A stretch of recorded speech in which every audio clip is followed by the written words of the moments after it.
here. The last video I did about how to spot fake MAC eyeshadows was so successful. So many of you loved that video and have been asking me to do the same for lipsticks and lip glass products. So that's what I'm going to be covering for you today. What inspired me to actually make this video was a picture that I received from a good friend of mine, Melissa, on the Facebook page. She had bought a lip glass recently on eBay and she wanted to know if it was real or if it was fake. And here's the picture. Let me show you what I saw. Now there are some really subtle differences. It's really hard to pick it up here right off the bat. You may have already spotted which one is fake and which one is real, but I'll talk more about this picture later on in the video. Because I wanted to do a very thorough job in reviewing how you can spot a fake lipstick and lip glass product, I actually asked Melissa to send me the eBay seller that she purchased hers from so that I could go and purchase my very own fake products and share them with you here. And by the way, I did get my money back for these fake products, so if you get bamboozled on eBay, please go out of your way to report it. You will and you can get your money back. The fake lipstick that I purchased is Angel, and I'm comparing it here with Plink. Plink is the authentic MAC lipstick. You can already see that between the two labels here, Angel, the fake lipstick, has a very pronounced silver label, almost metallic in color compared to Plink. The label on Plink is a washed out gray. That's the best way to describe it. The Plink label is not metallic in finish, it's actually more matte compared to the fake one. If you also look at the lettering, Angel is very thin, narrow, compressed type lettering, whereas when you look at the Plink label, it's more spaced out. The lettering is fatter, it's not narrow. And as you can see in other examples here of real MAC lipsticks, the same holds true in their labels as well. They all have that fatter, thicker, more spaced out lettering. You can also see that the formula and the name of the lipstick are actually printed pretty closely together on the authentic MAC lipsticks. But if you look at the fake one, you'll see that Frost and Angel are pretty spaced out. Now if you take a look at the actual MAC name that's printed on the tubes of lipstick, if you look closely at the fake MAC, you can see that there are two little blips on the end of the C, almost as if the printer that was printing the C onto the lipstick lifted up and it didn't lift away clean enough, and so it created like a little jagged edge to it. But on the real MAC lipstick, it's very clean print. There is no jagged edge on it compared to the fake one. But again, I'm being very picky when I look at these. I am like zeroing in on the smallest little detail that I can. The chances are if you already have MAC lipsticks, then you already know that they have a particularly sweet smell to them, almost vanilla-like. But the fake lipsticks have a very clear, distinct, plastic, chemical smell, very different than what the authentic lipsticks smell like. And it's real hard to miss. You will notice the difference. There's also a very clear, definitive difference between how these apply and the consistency. The fake lipstick, as you can see here, is very sheer. It's not creamy in consistency when you apply it. But when you apply the real MAC Angel, you can already see how much thicker the formula is and how much easier it applies.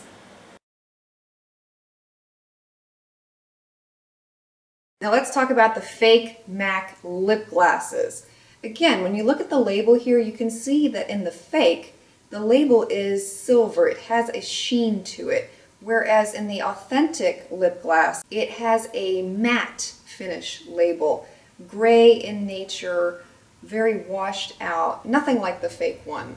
And actually, if you look at a lot of the lip glass labels, the lettering is actually not perfect. It's sometimes smudged. It looks like the printing press didn't have a real clean stamp. But on the fake lip glasses, the lettering is too perfectly done. It's like an Arial narrow type font. And that's not the type of font that MAC uses anyway. And the way that the lettering appears around the label, that can be different depending on your lip glass. Sometimes MAC will print it all the way around so that it goes upside down, and sometimes they'll print it in 2 lines, so you have 2 lines up top and then 2 lines on the bottom. So that's not always an indication of a fake lip glass. Now if we go to the actual label, MAC lip glass, on the bottles themselves, you'll see that in the fake, it's very thin, real narrow lettering, and it's not bolded like the authentic MAC lipstick is. And if you look even closer at the M in the fake lip glass, you'll see that there's a large space where the M is supposed to connect. Now, MAC does have a space in that little portion of the M in their logo, but it doesn't have a huge space to it. It's a lot more connected than what you see here in the fake lip glass. Another very telling and clear indication of a fake lip glass is to look at the doe foot applicator. You can see here in a side-by-side comparison that the doe foot applicator on the fake is very thin, and the angle on it is not as sharp as what you see on the real lip glass. You'll also notice that it's pointed at the top, whereas the real lip glass has more of a plateau shape. And again, just like with lipsticks, lip glasses also have a very unique smell to them. It's very sweet, pungent, nice smelling. But when you get a fake lip gloss, it is very plastic smelling. It smells like Barbies, to be honest with you. Seriously, it does. There are some lip glosses out there that do have more of a plastic leaning smell to them. One example is Illicit, which is a limited edition lip gloss. It does have more of a plastic smell to it, but it's still sweet. It's not that chemical, overbearing smell. And some of the Plush Glass products are also somewhat chemical in nature too, but they still have a sweetness to them. You shouldn't have a lip gloss that smells like a Barbie doll. Now if we go back to the picture that I talked about in the beginning of the video that Melissa sent me, she purchased Tour de Fabulous on eBay, and it is a very clear fake. And she's shown it here in the picture beside Nymphette lip gloss. One of the first things that struck me right off the bat about this picture was that Tour de Fabulous is much bigger in circumference in the tube compared to Nymphette. And if you look at the label, just like I mentioned earlier, it's more silver. It has a sheen to it compared to Nymphette, which is a matte gray label. Unlike fake MAC eyeshadows, the lipsticks and the lip glosses are a lot harder to spot in pictures online. So you may not actually know that you got a fake until you get it in hand and you're able to actually see the details up close. Hope you found this video helpful today, and if you have been bamboozled by an eBay seller, don't let it go unreported. Get your money back, because we deserve better than these fake knockoffs, which are nowhere near the quality of the authentic products that we know and love so much. Thank you so much for watching. See you next time. Are you fed up with expensive experimentation? How much money have you spent on eyeshadows you don't know how to wear, or you've become bored with? Well, now there's a way to save hundreds of dollars annually and eliminate eyeshadow guesswork.